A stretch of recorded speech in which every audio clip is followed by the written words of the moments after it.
Breaking first at noon, farmers and ranchers in the country will be getting direct payments. This is all in response due to losses they're facing due to the coronavirus pandemic. President Trump announced the $16 billion initiative at the White House just moments ago.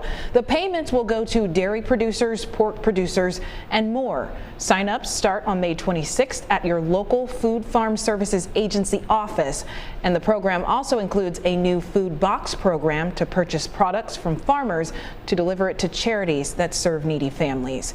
A grower from Southwest Virginia says the program will help him weather the storm. We were able to benefit from the Paycheck Protection Program, and now this bridge will also help us get into the new growing season. Talking to farmers all across the country, farming is something that's always unexpected. We deal with that. We have to pivot at any time.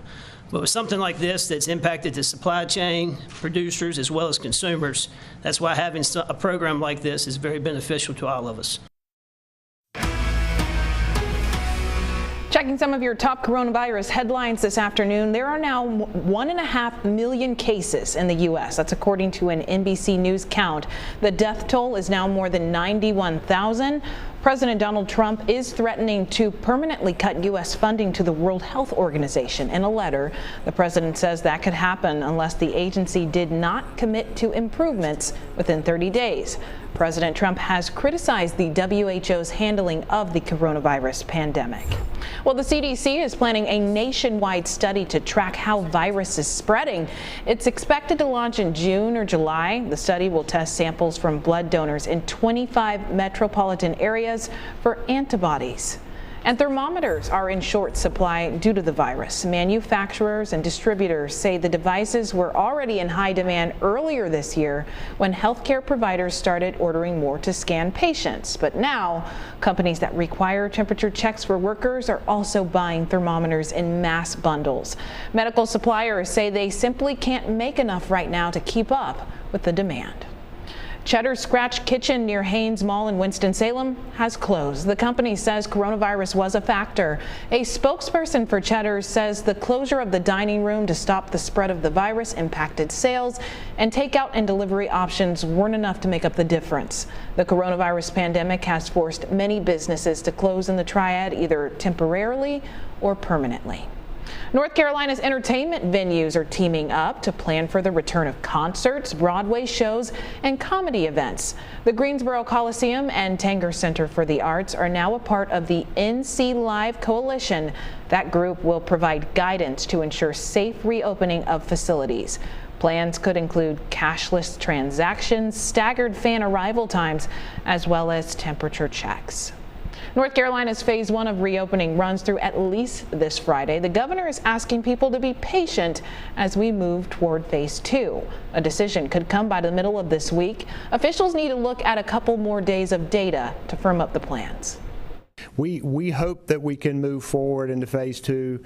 We know it's important to cushion the blow to the economy, but public health and safety is number one, and we're going to continue to keep that at the top of the list. Under phase 2, these businesses could open with limited capacities and social distancing measures. That includes dine-in service at restaurants and bars, hair and nail salons, barber shops, entertainment venues, and playgrounds, gyms, and pools. Salon and barbershop owners in the Piedmont Triad are getting ready now if they are allowed to reopen later this week. Tim Parker is the owner of Washington Park Barbershop in Winston-Salem, and he says he's doing whatever it takes to make sure clients feel safe.